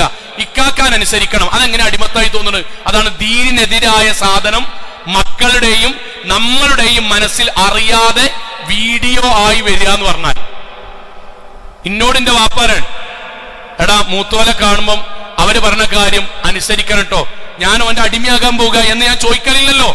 പക്ഷെ ഭാര്യ ഭർത്താവിന് അനുസരിക്കണം എന്ന് പറയുമ്പോഴേക്കും മനസ്സിന്ന് അപ്പോൾ ഭർത്താവോ എന്ന് ചോദിക്കാനുള്ള ത്വരണ്ടാണുണ്ടല്ലോ, അത് ഇതിന്റെ ബാക്കി ഭാഗമാണ്. ഭർത്താവ് ഭാര്യയെ ആദരിക്കണം, സ്നേഹിക്കണം, ഇഷ്ടപ്പെടണം, അവളോടുള്ള ബാധ്യത പൂർത്തീകരിക്കണം, ഒരു സംശയമില്ല. പക്ഷെ ഭാര്യ ഭർത്താവിനെ അനുസരിക്കണം. ഖുർആന്റെ ആയത്താണ്, ഖുർആനിന്റെ ആയത്താണ്. എന്നിട്ട് അനുസരണ പ്രവാചകൻ പറയണത് എങ്ങനെ അറിയോ? ലോകത്തൊരു സഹോദരിക്ക് ജീവിക്കണത് സ്വർഗം കിട്ടാനല്ലേ. ആ സ്വർഗം കിട്ടാൻ അള്ളാഹ് പറഞ്ഞ ഏറ്റവും വലിയ അമലാണ് നോമ്പെടുക്കുക എന്നുള്ളത്. സുന്നത്ത് നോമ്പെടുക്കുക എന്നുള്ളത് സ്വർഗം കിട്ടാനുള്ള ഏറ്റവും വലിയ അമലാണ്. എന്നാൽ പ്രവാചകന്റെ വാക്ക്, ലാ യഹില്ലു ലി ഇംറഅ, ഒരു സഹോദരിക്ക്, ഒരു ഭാര്യക്ക് ഇസ്ലാം അനുവദിച്ചിട്ടില്ല അൻ തസൂമ, നോമ്പ് നോൽക്കാൻ, വസൗജുഹാ ഷാഹിദുൻ, ഭർത്താവ് വീട്ടിലുണ്ട്, ഇല്ലാ ബിഇദ്നി, അദ്ദേഹത്തിന്റെ അനുവാദത്തോടെ സുന്നത്ത് നോമ്പെടുക്കാൻ പാടുള്ളൂ. സുന്നത്ത് നോമ്പെടുക്കാം. കാക്ക ഞാൻ നോമ്പെടുക്കട്ടെ, ഇപ്പൊ കാക്ക വരാൻ നോക്കടി, ഇന്ന് നമുക്കൊരു യാത്ര ഉണ്ട്, നോമ്പെടുത്താൽ ക്ഷീണിക്കൊള്ളൂ എന്ന് പറഞ്ഞാൽ, സഹോദരിമാരെ, കാക്ക പറഞ്ഞതനുസരിച്ച് നിങ്ങൾ നോമ്പെടുക്കാതിരുന്നാൽ അന്ന് നിങ്ങളെടുത്ത സുന്നത്ത് നോമ്പിനേക്കാളും വലിയ കൂലിയാണ് ഇസ്ലാമിൽ. നിങ്ങൾ സുന്നത്ത് നോമ്പെടുക്കാൻ നീയത്ത് വെച്ചു, ഇക്കാക്ക പറയാണ്, നോക്ക് ഇന്ന് വേണ്ടെന്നാ തോന്നുന്നത്, എന്തുമാകാം. ചിലപ്പോൾ അദ്ദേഹത്തിന് ഒന്നിച്ച് സംസാരിക്കാനാകാം, ഓരോരുത്തർക്ക് യാത്ര പോകാനാകാം, നല്ല ഭക്ഷണം ഉണ്ടാക്കിയിട്ട് ഒന്നിച്ച് കഴിക്കാനാകാം, പരസ്പരം സന്തോഷം വെച്ച് കിടക്കാനാകാം, എന്തായിക്കോട്ടെ. നിങ്ങൾ അത് അനുസരിച്ചാൽ, എന്തിനാ നോമ്പെടുക്കണത്? സുന്നത്ത് നോമ്പെടുക്കണത് അള്ളാന്റെ കൂലിട്ടാനല്ലേ. ആ കൂലിയുടെ മുകളിൽ ഭർത്താവിനെ അനുസരിക്കണിന് പടച്ചോൻ കൂലി തരും. അഥവാ അള്ളാഹുവിന്റെ ദീന് പ്രകാരം ഇക്കാക്ക പറയുന്ന കാര്യം കേൾക്കുകയും അതനുസരിക്കുകയും തൃപ്തിപ്പെട്ട് ജീവിക്കുകയും ചെയ്യുക എന്നുള്ളത് സ്വർഗത്തിന്റെ വഴിയാണ് എന്ന് തിരിച്ചറിയാം. നിസ്കരിക്കും പോലെ, നോമ്പ് നോൽക്കും പോലെ, ഹജ്ജ് ചെയ്യും പോലെ, ദിക്ർ ചൊല്ലും പോലെ, സ്വതക്ക കൊടുക്കും പോലെ സ്വർഗത്തിലേക്കുള്ള വഴിയാണ് എന്ന് തിരിച്ചറിഞ്ഞ ഈ പ്രശ്നം തീരും. ആ ആദരവും ബഹുമാനവും വീട്ടിലുണ്ടാകണം, നാം മക്കള് കൊടുക്കും. രണ്ടാമത്തെ കാര്യം എന്താ അറിയോ? രണ്ടാമത്തത്, അദ്ദേഹത്തിന്, സഹോദരിമാരെ, നിങ്ങളിൽ നിന്ന് ചെയ്യേണ്ടത് ഏതു പ്രതിസന്ധി ഘട്ടത്തിലും പ്രയാസഘട്ടത്തിലും സന്തോഷഘട്ടത്തിലും നിങ്ങളിൽ നിന്ന് അദ്ദേഹത്തിന് പ്രോത്സാഹനവും സപ്പോർട്ടും കിട്ടണം. ഇതെന്തേ പറയണറിയോ? ഏതൊരു മനുഷ്യന്റെ ജീവിതത്തിലും 2-3 കാലഘട്ടം വരും. പൈസ ഉണ്ടാകും, ചിലപ്പോൾ അത് പോകും. ഗൾഫിൽ നല്ല ജോലിയാവും, നിർത്തി വന്നു, ചിലപ്പോൾ വീണ്ടും പോണ്ടി വരും. ചിലപ്പോൾ മകന് വിചാരിച്ച ജോലി കിട്ടിയെന്ന് വിചാരിച്ച് നിൽക്കുമ്പോഴാകും അത് നഷ്ടപ്പെടുക. വീട് നല്ല വീട്ടിൽ നിന്ന് ചിലപ്പോൾ വാടക വീട്ടിലേക്ക് പോണ്ടി വരും. ഇതിനനുസരിച്ച് നാട്ടിലത്തെ ആൾക്കാരിൽ വ്യത്യാസം ഉണ്ടാവും. പൈസ ഉണ്ടാവുമ്പോ ആദരിക്കണോനും പൈസ കുറഞ്ഞപ്പം ഇട്ടുപോയോനും ഉണ്ടാകും. നല്ല കാറിൽ അങ്ങാടി കൂടെ വന്നപ്പം നമ്മളെ മുന്നിൽ ആദരിച്ചു നിന്നോൻ കാറ് മാറി ബൈക്കായപ്പോ നമ്മളെ മൈൻഡ് ചെയ്യാത്ത അവസ്ഥ ഉണ്ടാകും. നമുക്ക് പൈസ നഷ്ടപ്പെട്ടു പോയാൽ എന്തേനോനൊക്കെ പൈസ ഉണ്ടായപ്പോഴുള്ള അവസ്ഥ കിബുറും കാട്ടിങ്ങനെ നടക്കാന്ന് കള്ളത്തരം പറയുന്നുണ്ടാവും. സഹോദരിമാരെ, നിങ്ങൾ നിങ്ങളുടെ ഇക്കാക്കാന്റെ വിഷയത്തിൽ നാട്ടുകാരെ പോലെ അല്ല, അയലോക്കക്കാരെ പോലെയല്ല. നിങ്ങൾ പരസ്പരം അസ്വാജുകളാണ്, ഇണകളാണ്. നിങ്ങൾക്കിടയിൽ മവദ്ദത്തും റഹ്മത്തുമാണ്. നിങ്ങൾക്കിടയിൽ അള്ള വെച്ച ബലിഷ്ഠമായ കരാറാണ്. നിങ്ങൾ നാട്ടാരെ പോലെ അങ്ങാടിക്കാരെ പോലെ അല്ല നിങ്ങൾ കണ്ടത്. നിങ്ങൾ അള്ളാഹുവിന്റെ ഹലാലായ മാർഗത്തിൽ ഇക്കാക്കാന്റെ കൂടെ നിങ്ങൾ ഏത് കാലഘട്ടത്തും നിൽക്കണം. ഏത് കാലഘട്ടം അപ്പോഴാണ് നല്ല ഇണയാകുക. അതിനാണ് പ്രവാചകൻ സല്ലല്ലാഹു അലൈഹി വസല്ലമയുടെ ഭാര്യ ഖദീജ റളിയല്ലാഹു അൻഹയെ പോലെ ഒരാൾ ഭാര്യയാവുക, ഒരു സഹോദരി ഭാര്യയാവുക എന്ന് പറയാ. പ്രവാചകനെ വഹി കിട്ടാൻ വേണ്ടി മലക്ക് മുകളിലേക്ക് പോയി സൗർ ഗുഹയിൽ ഇരുന്ന് മലക്ക് വന്ന് ഇഖ്റ ചൊല്ലിക്കൊടുത്ത് മാ അന ബിഖാരി, എനിക്ക് ഓതാൻ അറിയില്ല എന്ന് പറഞ്ഞു. അണച്ചു ചേർത്ത് പിടിച്ചു. പേടിച്ച് 3 തവണ പിടിച്ചവസാനം പേടിച്ച് വിറച്ച് വീട്ടിലേക്ക് ഓടി വന്നു നബി സല്ലല്ലാഹു അലൈഹി വസല്ലം. ഉടനെ നബി എന്താ സമ്മിലൂനി യാ ഖദീജ, ഖദീജ പുതപ്പിച്ചു കൊണ്ടാന്ന് പറഞ്ഞു. നമുക്കറിയട്ടോ ഖദീജ റളിയല്ലാഹു അൻഹ എവിടുന്നാ വരുന്നതെന്ന് ചോദിച്ചില്ല. നിങ്ങൾ എന്തേ ഓടി വരുന്നെന്ന് ചോദിച്ചില്ല. പുതപ്പിച്ചെന്നാണ് റസൂൽ സല്ലല്ലാഹു അലൈഹി വസല്ലം കടത്തി. ഭാര്യമാരെ മനസ്സിൽ കണ്ടോളൂ, ഓടിക്കതച്ച് പ്രയാസപ്പെട്ട് ടെൻഷൻ അടിച്ച് വെപ്രാളപ്പെട്ട് വരുന്ന ഒരാളെ ലോകത്തിന്റെ നേതാവിന്റെ ഭാര്യ നമ്മുടെ ഉമ്മ എന്താ ചെയ്തത്? ഒച്ചുണ്ടാക്കിയില്ല, നാട്ടാരെ വിളിച്ചില്ല, പെങ്ങന്മാരെ വിളിച്ചറിയിച്ചില്ല, മണ്ഡ്യരോ എന്ന് പറഞ്ഞില്ല, എന്താ പഠിച്ചോനെ ഇയാൾക്ക് പറ്റിയതെന്ന് പറഞ്ഞില്ല. പിന്നീട് അങ്ങാടിക്ക് ഇറങ്ങാൻ പറ്റാത്ത വിധം നാട്ടിൽ മുഴുവൻ നീക്കുമ്പോഴേക്കും അയലോക്കക്കാരെ മുഴുവൻ വിളിച്ചൂട്ടിയില്ല. ഒന്നും ചെയ്തില്ല, ഒന്നും ചെയ്തില്ല. ഇക്കാക്ക പുതച്ചേരാൻ വേണ്ടി പറഞ്ഞു, കിടത്തി പുതപ്പിട്ടെടുത്തു. നന്നായി ഉറങ്ങി. ഉറങ്ങി എഴുന്നേറ്റിന് ശേഷം എന്തേ പറ്റിയതെന്ന് ചോദിച്ചു. പ്രവാചകൻ സല്ലല്ലാഹു അലൈഹി വസല്ലം മുഴുവൻ കാര്യം പറഞ്ഞു. അടുത്ത വാക്ക് എന്താ അറിയോ? ഒന്നാമത്തെ വാക്ക് കല്ലാ. നിങ്ങൾ പേടിക്കണ്ടട്ടോ, വല്ലാഹി അല്ലാഹയാണേ സത്യം, മാ യുഖ്സീകല്ലാഹു അബദാ, അല്ലാഹ് നിങ്ങൾ ഒരിക്കലും കൈവിടൂലട്ടോ. ഇക്കാക്കങ്ങൾ അല്ലാഹ് ഒരിക്കലും കൈവിടൂല. എന്നിട്ട് എന്നാണ് നിങ്ങൾ പാവപ്പെട്ടവന് ഭക്ഷണം കൊടുക്കണ ആളല്ലേ, പിന്നെ എങ്ങനെ അല്ലാഹ് നിങ്ങളെ കൊടുക്കുക? നിങ്ങൾ യത്തീം മക്കളെ നോക്കുന്ന ആളല്ലേ, അല്ലാഹ് എങ്ങനെ നിങ്ങളെ കൊടുക്കുക? നിങ്ങൾ കുടുംബ ബന്ധം പോറ്റുന്ന ആളല്ലേ, അല്ലാഹ് എങ്ങനെ നിങ്ങളെ കൊടുക്കുക? കഷ്ടപ്പെടുന്ന പോലെ നിങ്ങൾ പരിഗണിക്കുന്ന ആളല്ലേ, അല്ലാഹ് നിങ്ങൾ എങ്ങനെ കൊടുക്കുക? ഇനി പരിഹാര എന്താ കണ്ടത്? മലക്കനെ കണ്ട അങ്ങനെയാണോ? നമ്മളെ കുടുംബത്തിൽ വറഖത്ത് ബിൻ നൗഫൽ കിതാബ് അറിയുന്ന ആളാ, നമുക്ക് പോയോക്കാം. ആ വാചകത്തുമുള്ള നബി സല്ലല്ലാഹു അലൈഹി വസല്ലം പറഞ്ഞത്, ഇന്റെ ലോകത്ത് ഖദീജയേക്കാൾ നല്ല ഒരു ഇണ എനിക്ക് ഉണ്ടായിട്ടില്ല. ആയിഷ ബിബി ചോദിച്ചില്ലേ റളിയല്ലാഹു അൻഹ, എന്തിനാ നബിയെ, പ്രായമുള്ള ആളല്ലേ ഖദീജ, എന്നിട്ടും എന്തേ നിങ്ങൾക്ക് ഖദീജ ബിബിന് ഇഷ്ടം? അതിന് നബി പറഞ്ഞ വാക്ക് ഓരോ ഭാര്യമാരുടെയും നെഞ്ചത്തുണ്ടാകണം. നബി 3 കാര്യം പറഞ്ഞു, 2-3-4 കാര്യം പറഞ്ഞു. നമ്മളിവിടെ പറഞ്ഞ 3 കാര്യമാണ്. ഒന്ന്, ലാ വല്ലാഹി മാ അബ്ദലനി അല്ലാഹു ഖൈറൻ മിൻഹാ, അവളെക്കാളും നല്ലൊരു ഇണയെ അല്ലാഹ് എനിക്ക് തന്നിട്ടില്ല. ഫാത്തിമ, ആയിഷ, ഖദീജയേക്കാൾ നല്ല ഒരു ഇണയെ അല്ലാഹ് എനിക്ക് തന്നിട്ടില്ല. നിങ്ങളൊക്കെ എനിക്ക് ഇഷ്ടാണ്, പക്ഷെ ഖദീജയുടെ അത്ര ആരുമില്ല. എന്തുകൊണ്ട്? നബി പറയട്ടോ. ഒന്ന്, ആമനതു ബി ഇദാ കഫറന്നാസ്, നാട്ടുകാർ മുഴുവനും ധിക്കരിച്ചപ്പോൾ ഖദീജ എന്നിൽ വിശ്വസിച്ചു. നാട്ടുകാർ മൊത്തം എനിക്കെതിരായിരുന്നു, അപ്പം എന്റെ ഭാര്യ എന്റെ കൂടെ ഉണ്ടായി. വസദ്ദഖ്തനി ഇദാ കദ്ദബനി അന്നാസ്, നാട്ടുകാർ മുഴുവൻ എന്നെ കള്ളൻ എന്ന് വിളിച്ച് എന്നെ കദ്ദാബാക്കിയപ്പോൾ ഞാൻ സത്യസന്ധനാണ് എന്ന് പറഞ്ഞ് എന്റെ കൂടെ അവൾ എന്റെ കൂടെ നിന്നു. എന്റെ ഇണ എന്റെ കൂടെ നിന്നു. എനിക്കത് മതിയായിരുന്നു. വവാസതനി ലിമാ ഇത് ഹറമനിയന്നാസ്, ആൾക്കാർ മുഴുവൻ എന്നെ പട്ടിണിക്കിട്ട് ബഹിഷ്കരിച്ച് പൈസ തരാതെ മുടക്കിയപ്പം കയ്യിലുള്ള സമ്പത്ത് കൊണ്ട് എന്നെ മൂടി ഇസ്ലാമിന് വേണ്ടിയും ജീവിതത്തിന് വേണ്ടിയും പൈസ ചെലവഴിച്ചത് എന്റെ ഭാര്യയാണ്. ആ ഖദീജയാണ് എന്റെ ജീവിതത്തിലെ ഏറ്റവും വലിയ ഇഷ്ടക്കാരി എന്ന് പ്രവാചകൻ പറഞ്ഞത് അതുകൊണ്ടാണ്. നാട്ടുകാർ മുഴുവൻ കൂടണ്ടാകുമ്പം ഒന്നിച്ചിക്കണ ആളല്ല ഭാര്യ, അല്ല. ഭർത്താവ് ഗൾഫിലല്ല, പൈസ ഉണ്ടാവും നാട്ടുകൂടെ ചെത്തിപ്പൊളിച്ചിങ്ങനെ പോകാൻ വണ്ടി ഉണ്ടാവട്ടോ. മൂപ്പരവിടുന്ന് ജോലി കഴിഞ്ഞിട്ട് നാട്ടിൽ വരുമ്പോ നിങ്ങൾ എന്തേ പോകുന്നേ, നിങ്ങൾ ഇങ്ങോട്ട് പോന്നിട്ട് ഞങ്ങളിവിടെ എന്താ കാട്ടുക, അത് ചോദിക്കാൻ തോന്നുന്നത്. എന്തിനാണ് ഒരു ഭാര്യ ഒരു ഇക്കാക്കാനോട് ജോലി കഴിഞ്ഞ് അല്ലെങ്കിൽ ജീവിതത്തിൽ കട്ടപ്പാട് നരമ്പ് പൊന്തി തളരുമ്പം അല്ല നിങ്ങളിപ്പോ ഇങ്ങനെ ഈ കടത്തം കിടന്ന ഞങ്ങൾ എന്താ കാട്ടുക? അങ്ങനെയല്ല കാക്ക, എന്താ നമ്മൾക്ക് എന്തെങ്കിലും ചെയ്യാൻ പറ്റും? ഞാൻ ഇന്ന് ജോലിക്ക് പോകണോ, അതോ നമുക്കൊരു അസുഖം മാറും വരെ വേറെ എന്തെങ്കിലും ചെയ്യണോ? അത് പരിഹരിക്കാനുള്ള ഒരു ഭാര്യ. അത് നിങ്ങൾ ചോദിച്ചാൽ ഒരു ഇക്കാക്കാന്റെ മനസ്സ് മാതി, അയാൾ സംതൃപ്തിയോടുകൂടി ഏറ്റെടുക്കും. പക്ഷെ അത് ചോദിക്കാന്നുള്ളതാണ് ഏറ്റവും പ്രധാനമായ വാക്ക്.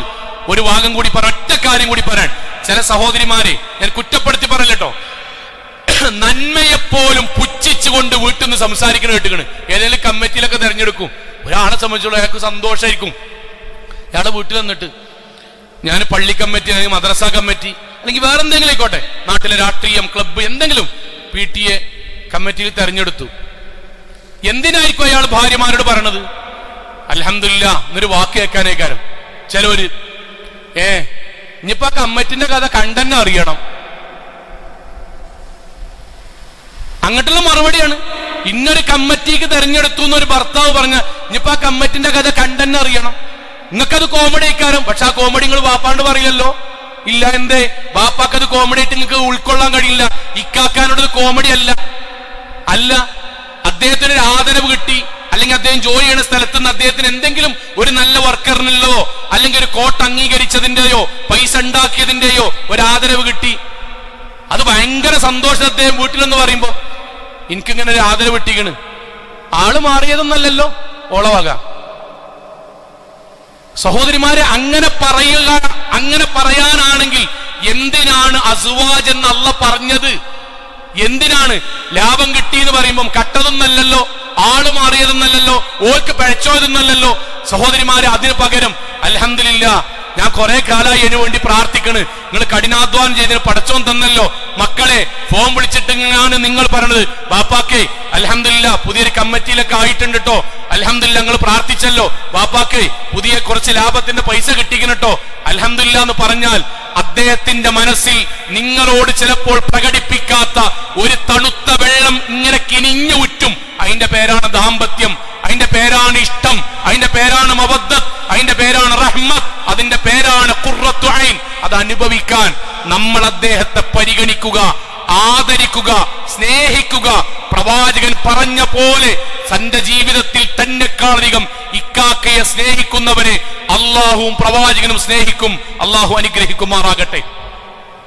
വസ്സലാത്തു വസ്സലാമു അലാ റസൂലില്ലാഹ് വഅലാ ആലിഹി വസഹ്ബിഹി അജ്മഈൻ. അമ്മാ ബഅദ്. തഖ്വല്ലാഹ് ഇബാദല്ലാഹ്. ഒരിക്കൽ കൂടി അള്ളാഹുവിനെ സൂക്ഷിക്കണം എന്ന് എന്നോടെന്ന പോലെ ഓരോരുത്തരോടും ഉണർത്തുകയാണ്. സഹോദരിമാരെ, മൂന്നാമത്തൊരു കാര്യം കൂടി നമ്മുടെ മനസ്സിൽ പ്രത്യേകിച്ച് പുതിയ കാലഘട്ടത്തൊക്കെ ഉണ്ടാകേണ്ട ഒരു കാര്യം, അദ്ദേഹം സ്വന്തം ഭർത്താവിൻ്റെ ഇഷ്ടങ്ങളെ തിരിച്ചറിഞ്ഞ് അത് നിങ്ങൾ ചെയ്തു കൊടുക്കുന്ന നല്ലൊരു ഇണയായാൽ പടച്ചോൻ്റെക്ക് നിന്നുള്ള എല്ലാ ബർക്കത്തും ഉണ്ടാവും. പ്രവാചകൻ പറഞ്ഞൊരു വാചകം സഹോദരിമാരുടെ മനസ്സിലുണ്ടാണ് കേട്ടോ. പ്രവാചകന്റെ വാക്കേ, ലോകത്തേറ്റവും നല്ല ഭാര്യ ആരാണ്? ലോകത്തേറ്റവും നല്ല ഭാര്യ ആരാണ്? പ്രവാചകന്റെ വാക്ക്, ഒന്നാമത്തെ വാക്ക് എന്താ അറിയോ സഹോദരിമാരെ? ഇദാ നളർത ഇലൈഹാ സർറത്തുക. ഇക്കാക്ക നിങ്ങളെ നോക്കിയാൽ ആ നോട്ടത്തിൽ നിന്ന് അദ്ദേഹത്തിന് സന്തോഷം ലഭിക്കും, നല്ല ഇണയാണെങ്കിൽ. അതിന് ഒരു നോട്ടം മാത്രമല്ല, കാക്കൊരു വീഡിയോ കോൾ ചെയ്യുമ്പം നിങ്ങളുമായിട്ടാണ് സംസാരിക്കണമെങ്കിൽ ആ സംസാരം കഴിഞ്ഞാൽ അദ്ദേഹത്തിന് ടെൻഷൻ കുറയണം. നിങ്ങൾക്ക് ഫോൺ വിളിക്കുകയാണെങ്കിൽ അതുവരെ ഉണ്ടായിരുന്നതിനേക്കാളും പ്രയാസം അദ്ദേഹത്തിന് കുറയണം. നിങ്ങൾക്ക് വാട്സപ്പിൽ ഒരു മെസ്സേജ് അയച്ചിട്ട് വോയിസ് അയക്കുകയാണെങ്കിൽ തിരിച്ചുള്ള നിങ്ങളുടെ സംസാരവും അതിൻ്റെ ശൈലിയും കൊണ്ട് അദ്ദേഹത്തിന് സന്തോഷം കിട്ടണം. ഇനി സ്വന്തം ഇങ്ങനെ ആലോചിക്കുക, അങ്ങനെയാണോ ഉണ്ടാകുക? കാക്ക എന്തെങ്കിലും കൊണ്ടുവരാൻ വേണ്ടിയിട്ട് ഇങ്ങനെ പറയുമ്പോൾ നമ്മളെ പ്രതികരണം, പറഞ്ഞിട്ട് കാര്യമൊന്നുമില്ല, നിങ്ങൾ കൊണ്ടുവരൂല, എന്നാലും ഞാൻ വെറുതെ വിടുകയാണ്, അത് സന്തോഷമാണോ? ആണോ? നമ്മൾ ആലോചിക്കുക, അതാണോ? ഒരു വീഡിയോ കോൾ ചെയ്തിട്ട് എന്തെങ്കിലും കാര്യം പറയുമ്പോൾ നിങ്ങൾ വെച്ചു പോകുക, നിങ്ങൾ ഉമ്മാൻ്റെതാണെങ്കിൽ വെക്കൂലേനല്ലോ, പെങ്ങളതാണെങ്കിൽ വെക്കൂലേനല്ലോ, അത് സന്തോഷ ആണോ? നമ്മൾ ആലോചിക്കുക, ഓരോരുത്തരും ആലോചിക്കണ്ടേ. നമ്മുടെ കൂടെ കാക്കാക്ക് യാത്ര ചെയ്യണത് ഇഷ്ടാണോ, ഇഷ്ടല്ലേ? നമ്മളോടൊപ്പം ഒരു 10 മിനിറ്റ് വർത്താനം പറഞ്ഞത് അദ്ദേഹത്തിന് സന്തോഷം വർദ്ധിപ്പിക്കൂലേ, അതോ കച്ചറായിട്ട് പിരിയില്ലേ? നമ്മളോടൊരു കാര്യം ചർച്ച ചെയ്യുമ്പം അവസാനം നമുക്ക് ഞാൻ സഹോദരിമാരെ നിങ്ങൾക്ക് അതിനൊരു സൊല്യൂഷൻ കിട്ടിയില്ലെങ്കിലും, കാക്ക നിങ്ങൾക്ക് സാധാരണ പ്രയാസമൊക്കെ വരുമ്പോൾ നിങ്ങൾ ഉമ്മാരുടെ അടുത്തേക്ക് പോകല്ലേ, നിങ്ങൾ ഉമ്മാരുടെ അടുത്തേക്ക് ഒന്ന് പോയി നോക്കി, അല്ലെങ്കിൽ നമുക്കൊന്ന് ഡോക്ടറെ വേറെ എന്തെങ്കിലും ശാരീരികമായി നമുക്ക് ഡോക്ടറെ പോയി കാണണോ, അല്ലെങ്കിൽ നമുക്ക് വലിയ കാക്കാണ്ടൊന്ന് സംസാരിച്ച് നോക്കണോ, അതോ നിങ്ങൾ വെറുതെ ഒന്നൊരു കുടുംബത്തിൽ കൂടെ ഒന്ന് പോയി അല്ലെങ്കിൽ ചങ്ങായിമാരൊപ്പം ഒന്ന് പോയി വന്നോക്കിയോ? സോ ഇത് അദ്ദേഹത്തിന് ഒരു സന്തോഷമുണ്ട്. ആ സന്തോഷത്തിന്റെ പേരാണ് റസൂൽ പറഞ്ഞ നല്ല ഭാര്യ. അദ്ദേഹത്തിന് ഏതൊരു മനുഷ്യനും ജീവിതവുമായിട്ട് ബന്ധപ്പെട്ട ചെറിയ ചില ഇഷ്ടങ്ങളുണ്ടാവും. നേരത്തെ കഴിഞ്ഞ ഖുതുബ പറഞ്ഞ ചിലർക്ക് പന്തളിയായിരിക്കും, ചിലർക്ക് മീൻ പിടിക്കണേക്കാരം, ചിലപ്പോൾ യാത്രയ്ക്കാരം. അതിനങ്ങനെ തടസ്സപ്പെടുത്തി നിങ്ങൾ പോയ ഞങ്ങൾക്ക് ഫുള്ള് ചങ്ങായിമാരേക്കാരം, നിങ്ങൾ പോയ ഞങ്ങൾ ഫുള്ള് കുടുംബക്കാരേക്കാരം, നിങ്ങൾ പോയ ഫുള്ള് പുറത്തേക്കാരം. അല്ല, അതിനനുവദിച്ചുകൊണ്ട് സ്നേഹിക്കാന്നുള്ള പ്രധാനം. അപ്പൊ ഒരു ഭർത്താവ് നിങ്ങളുടെ കൂടെ ഉണ്ടാവും, അനുവദിച്ചുകൊണ്ട് സ്നേഹിക്കാൻ വേണ്ടിയേ. അതാണ് റസൂൽ സല്ലല്ലാഹു അലൈഹി വസല്ലം പറഞ്ഞത്, ജീവിതത്തിൽ നിങ്ങൾ അവർക്ക് കൺകുളിർമയാകണം. ഒരൊറ്റ സംഭവം പറയട്ടെ, ഇസ്ലാമികത്തിൽ 2 സംഭവങ്ങൾ പറയാം, നമ്മൾ മനസ്സിൽ ഓർക്കുവാൻ സഹോദരിമാരെ. 2 സംഭവം. ഒന്ന്, നമ്മുടെ പ്രവാചകന്റെ മകൾ ഫാത്തിമ റളിയല്ലാഹു അൻഹ ഭർത്താവ് അലി റളിയല്ലാഹു അൻഹുവിനോട് 2-3 റിപ്പോർട്ടുണ്ട്. ഒന്നിൽ തേനാണ്, മറ്റൊന്നിൽ കാരക്കയാണ്. എന്തുമാകട്ടെ, ഒരു ഭക്ഷണ വസ്തു, കാരക്ക പറയാം. കാരക്ക വേണമെന്ന് ഇക്കാക്കാണ്ട് പറഞ്ഞു, കുറെ കാലത്തിന് ശേഷം പറഞ്ഞാണ്. അലി റളിയല്ലാഹു അൻഹു പാവാണല്ലോ, ഉള്ള പൈസ ഇങ്ങനെ കുറച്ച് ഒരുക്കൂട്ടിയിട്ട് ജീവിതത്തിന്റെ വരുമാനത്തിന് പുറമെ കുറച്ച് വിലപിടിപ്പുള്ള ഭാര്യക്ക് സന്തോഷത്തിന് ഗിഫ്റ്റ് ആയിട്ട് കൊടുക്കാനുള്ള ചോദിച്ചൊരു കാര്യമില്ലേ. അപ്പൊ നല്ലൊരു കാരക്ക വാങ്ങാന്നുള്ള അതിന് പൈസ ഒപ്പിച്ച് അവസാനം കാരക്ക വാങ്ങി തിരിച്ചു വരുമ്പം പാവപ്പെട്ടൊരു മനുഷ്യൻ അലി റളിയല്ലാഹു അൻഹു കണ്ടപ്പോൾ ഭക്ഷണം കഴിച്ചിട്ടില്ലാറിന് കൈ ഇങ്ങനെ മുന്നിങ്ങനെ ചൂണ്ടി യാചിച്ചു. അല്ല, അലി റളിയല്ലാഹു അൻഹു പാവം തോന്നിയിട്ട് ആ കാരക്കെടുത്ത് അദ്ദേഹത്തിന് കൊടുത്തു. പട്ടിണി കിടക്കണ മനുഷ്യനല്ലേ. വീട്ടിക്ക് വന്നപ്പം സ്വാഭാവികമായിട്ട് ഫാത്തിമ റളിയല്ലാഹു അൻഹ കാരക്ക കാത്തുകയാണ്. എവിടെ കാക്കാന്ന് ചോദിച്ചു. അദ്ദേഹം അലി റളിയല്ലാഹു അൻഹു തലങ്ങനെ കുമ്പിട്ടു. എന്തേ പറ്റിയെന്ന് ചോദിച്ചു. അല്ല, അദ്ദേഹം ഇങ്ങനെ പറഞ്ഞു, ഞാൻ കാരക്ക വാങ്ങിയനി ഫാത്തിമ. പോകുന്ന വഴിക്കൊരു സാധു മനുഷ്യൻ ഇങ്ങനെ കൈ നീട്ടിയപ്പം നമുക്ക് എന്തെങ്കിലും കഴിക്കാണ്ടല്ലോ, അയാൾ ഒന്നും കഴിച്ചിട്ടില്ല എന്ന് പറഞ്ഞപ്പോ ഞാൻ ആ കാരക്ക എടുത്ത് കൊടുത്തു. നമ്മളെ കാത്തു നിന്ന് ആഗ്രഹിച്ചൊരു ഗിഫ്റ്റുമായിട്ട് ഭർത്താവ് വരികയാണ്. അതാണ് മറ്റൊരാൾക്ക് കൊടുത്ത്. ഫാത്തിമ റളിയല്ലാഹു അൻഹ അലി റളിയല്ലാഹു അൻഹു കൈ കൊടുത്തിട്ട് പറഞ്ഞ വാക്കെന്താ അറിയോ? ചിരിച്ചിട്ട് ഒറ്റ വാക്ക്, ലാബേഴ്സ്, അത് സാരല്ല കേട്ടോ, ലാബേഴ്സ്, അത് സാരല്ല, മാ ഫഅൽത ഇല്ലാ ഖൈർ, നിങ്ങൾ നന്മയല്ലാതെ ഒന്നും ചെയ്യൂല എന്ന് എനിക്കറിയാം. നിങ്ങളത് കൊടുത്തിക്കണമെങ്കിൽ ഇന്നെക്കാൾ ആവശ്യം അയാൾക്കാണ് എന്നുള്ളതുകൊണ്ട് നിങ്ങൾ കൊടുക്കണത്. അല്ലാതെ നിങ്ങൾ എനിക്ക് വാങ്ങിക്കൊണ്ടിരുമ്പോൾ അതിൻ്റെ ഇടയ്ക്ക് ഒരാൾക്ക് കൊടുക്കണമെങ്കിൽ എന്നോട് ഇഷ്ടമല്ലാത്തതുകൊണ്ടല്ലോ. സോ ആ ദാമ്പത്യം കൊണ്ടാണ് അലി റളിയല്ലാഹു അൻഹു ഫാത്തിമ ബീബി ജീവനേക്കാൾ ജീവനായത്. അല്ലാതെ നബിന്റെ മകളായതുകൊണ്ടല്ല. അത് നിങ്ങളെക്കുറിച്ച് ഭാര്യമാരെ ഇക്കാക്കാന്റെ മനസ്സിൽ ഉണ്ടാകണം. ഇന്റെ പെങ്ങളെക്കാളും ഇന്റെ നാട്ടുകാരെക്കാളും ഇന്റെ ഭാര്യ എനിക്ക് സന്തോഷം നൽകുന്നുണ്ട്. വീട്ടിൽ പോയാൽ ഫോൺ ചെയ്താൽ അവളൊപ്പം യാത്ര എനിക്ക് റാഹത്ത് കിട്ടുന്നുണ്ട് എന്ന് മനസ്സിലുണ്ടായാൽ അയാൾക്ക് നിങ്ങളല്ലാതെ മറ്റൊന്നും ഉണ്ടാകൂല. ഒരു സംഭവം കൂടി പറയാൻ, ഞാനിത് മനസ്സിൽ നിൽക്കാനാ പറഞ്ഞത്. താബിഈകളിൽപ്പെട്ട വ്യക്തിയാണ് ത്വൽഹ റളിയല്ലാഹു അൻഹു. സഹാബാക്കളിൽപ്പെട്ട ത്വൽഹ റളിയല്ലാഹു അൻഹു അല്ലട്ടോ, താബിഈകളിൽപ്പെട്ട ത്വൽഹ റളിയല്ലാഹു അൻഹു. അദ്ദേഹത്തിന്റെ ഭാര്യ അദ്ദേഹത്തോട് സ്വർണ്ണാഭരണം, അന്നത്തെ ചെറിയ സ്വർണ്ണാഭരണം ചോദിച്ചു. അപ്പൊ ത്വൽഹ റളിയല്ലാഹു അൻഹു പാവാണ്, ഇതേപോലെ ഒരുമിച്ച് കൂട്ടിയാണ് കുറച്ച് സ്വർണ്ണാഭരണം വാങ്ങിക്കൊടുത്തു. വാങ്ങി അവർ ഭക്ഷണം കഴിച്ച് രാത്രി സന്തോഷം പങ്കുവെച്ചുറങ്ങി. പിറ്റേ ദിവസം നോക്കുമ്പം ഭാര്യയുടെ ശരീരത്തിൽ ആ ആഭരണങ്ങൾ കാണുന്നില്ല. ത്വൽഹ റളിയല്ലാഹു അൻഹു ഭാര്യനോട് ചോദിച്ചു, അല്ല ഈ ഭയങ്കര പൂതി വെച്ചിട്ട് ചോദിച്ച ആഭരണല്ലേ അത്, ഒറ്റീസം കൊണ്ട് എനിക്ക് മടുത്തോ, എന്തെനിക്ക് പറ്റായിക വന്നോ? എന്നെ തൊഴിലാളിന്റെ ഭാര്യ പറഞ്ഞ വാക്കെന്നറിയോ? അല്ല ടക്കാക്ക, എനിക്ക് ഭയങ്കര ഇഷ്ടപ്പെട്ടു, നിങ്ങള് പൂതി വെച്ച് വാങ്ങിയൊക്കെ എനിക്ക് ഇഷ്ടപ്പെട്ടു. പക്ഷെ അതിങ്ങനെ നമ്മൾ ഇന്നലെ രാത്രി സന്തോഷം പങ്കുവെച്ച് ഉറങ്ങില്ലേ, നിങ്ങൾ കുറച്ച് എന്റെ മുന്നേ കുറച്ച് ഉറങ്ങി. അപ്പൊ ഇതിങ്ങനെ ഇതിന് ചെറിയൊരു വളകൾ പോലൊരു ആഭരണമാണ്, അതിങ്ങനെ അങ്ങോട്ടും ഇങ്ങോട്ട് വരച്ചുമ്പോൾ ചെറിയൊരു സൗണ്ട് ഉണ്ടാകുന്നുണ്ട്. നിങ്ങൾ ഉറക്കത്തുനിന്ന് ഈ സൗണ്ട് കൊണ്ട് ഇങ്ങനെ മുരളുന്നത് ഉറക്കം ഇങ്ങനെ ഡിസ്റ്റർബാണ് എനിക്കിങ്ങനെ തോന്നി. അപ്പൊ ഞാൻ എന്ത് ചെയ്തു വെച്ചാൽ ഞാനത് ഊരി വെച്ചിക്കണ്. ഇങ്ങക്ക് ഇടങ്ങേറുണ്ടാണ് ഒരു കാര്യം വേണ്ടാന്ന് തീരുമാനിച്ചു. ഇനി ആവശ്യം ഉണ്ടാവുമ്പോ തൊൽഹാറല്ലാഹു ഭാര്യയുടെ തലയിൽ ഇങ്ങനെ കൈവച്ചിട്ട് അള്ളാണ്ട് പ്രാർത്ഥിച്ചു, അള്ളാഹുവേ നീ ഇവൾക്ക് സ്വർഗം നൽകണമേ, അള്ളാഹുവേ ഇവൾക്ക് നീ സ്വർഗം നൽകണമേ, ഇവളാണ് നാഥ എന്റെ ജീവിതത്തിൽ ഇത്രയും കാലം എന്നെ നന്നാക്കിയത്, നാഥ നീ അവൾക്ക് സ്വർഗം നൽകണമേ. ഇതിന്റെ പേരാണ് സത്യത്തിൽ കുടുംബജീവിതം. ഇതാണ് ഈ ഓഡിറ്റോറിയത്തിലൊക്കെ ശനി ഞായർ നടക്കല്. ഇത് നമുക്ക് അനുഭവിക്കാൻ കഴിയാത്തതുകൊണ്ടറിയോ? നമ്മൾ ഈ പറഞ്ഞ പോലെ ജീവിക്കാത്തതുകൊണ്ടാണ്. ഇതിന്റെ പേരാ നമ്മളെ കുടുംബജീവിതം എന്ന് പറഞ്ഞാൽ. ഇതിന്റെ പേര് സ്വന്തം ഭാര്യയുടെ തലയിൽ കൈവച്ച് അള്ളഹാനോട് സ്വർഗത്തിന് വേണ്ടി പ്രാർത്ഥിക്കുക. ഇക്കാക്ക ഗിഫ്റ്റായി കൊണ്ടുവന്ന് മറ്റൊരു സാധുവിന് കൊടുക്കുമോ, സാരല്ലക്കാക്കാണ് നെഞ്ചത്തോട് ചേർത്ത് വെക്കുക. പേടിച്ച് വന്ന് ടെൻഷൻ അടിച്ച സ്വന്തം ഭർത്താവിനെ പുതപ്പ് കൊണ്ട് മൂടി ഉമ്മ വെച്ച്, സാരല്ലട്ടോ നിങ്ങൾ നല്ല മനുഷ്യനല്ലേ, നിങ്ങൾ എന്തിനാ ബേജാറാണത്, നാട്ടുകാർ മുഴുവൻ കളിയാക്കിയപ്പോഴും ഞങ്ങളൊപ്പം ഉണ്ടാവട്ടോ. ഇതിന്റെ പേരാണ് സ്വങ്ങളെ കുടുംബജീവിതം. അത് നമ്മൾക്ക് രണ്ടു കൂട്ടർക്കും അനുഭവിക്കാൻ കഴിയണം. അള്ളാഹു അനുഗ്രഹിക്കുമാറാകട്ടെ. നമ്മുടെ കുടുംബജീവിതത്തിൽ അള്ളാഹു സന്തോഷവും സമാധാനവും നൽകി അനുഗ്രഹിക്കുമാറാകട്ടെ. അള്ളാഹുവേ ഞങ്ങളുടെ എല്ലാവരുടെയും ജീവിതത്തിൽ വന്ന ചെറുതും വലുതും രഹസ്യവും പരസ്യവുമായ എല്ലാ പാപങ്ങളും കാരുണ്യവാനായ നാഥ നീ ഞങ്ങൾക്ക് വിട്ടുപുറത്ത് മാപ്പാക്കി തരണമേ റഹ്മാനെ. കത്തിയാൾ നരകത്തിൽ നിന്നും കഠിനമായ ശിക്ഷയിൽ നിന്നും അതിശക്തമായ പരലോകത്തിലെ വിചാരണയിൽ നിന്നും നാഥ നീ ഞങ്ങളെ എല്ലാവരെയും കാത്തുരക്ഷിക്കണമേ റഹ്മാനെ. അല്ലാഹുവേ അംബിയ മുർസലീങ്ങളുടെ കൂടെ സ്വർഗത്തിൽ ഒത്തൊരുമിച്ച് ചേരാൻ നാഥ നീ ഞങ്ങൾക്ക് തൗഫീക്ക് നൽകണമേ റഹ്മാനെ.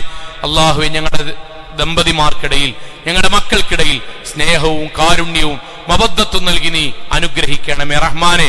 അല്ലാഹു ഞങ്ങളുടെ മാതാപിതാക്കൾക്ക് നീ സ്വർഗം നൽകി അനുഗ്രഹിക്കണമേ റഹ്മാനെ. അല്ലാഹുവേ ഞങ്ങളിൽ നിന്ന് മരണപ്പെട്ടു പോയവർക്ക് നാഥ ഖബറിടം വിശാലമാക്കി കൊടുക്കണമേ റഹ്മാനെ. അല്ലാഹുവേ രോഗികൾക്ക് രോഗശമനവും മാനസികമായ പിരിമുറുക്കങ്ങൾ അനുഭവിക്കുന്ന ആളുകൾക്ക് നാഥ സമാധാനവും നൽകി അനുഗ്രഹിക്കണമേ റഹ്മാനെ.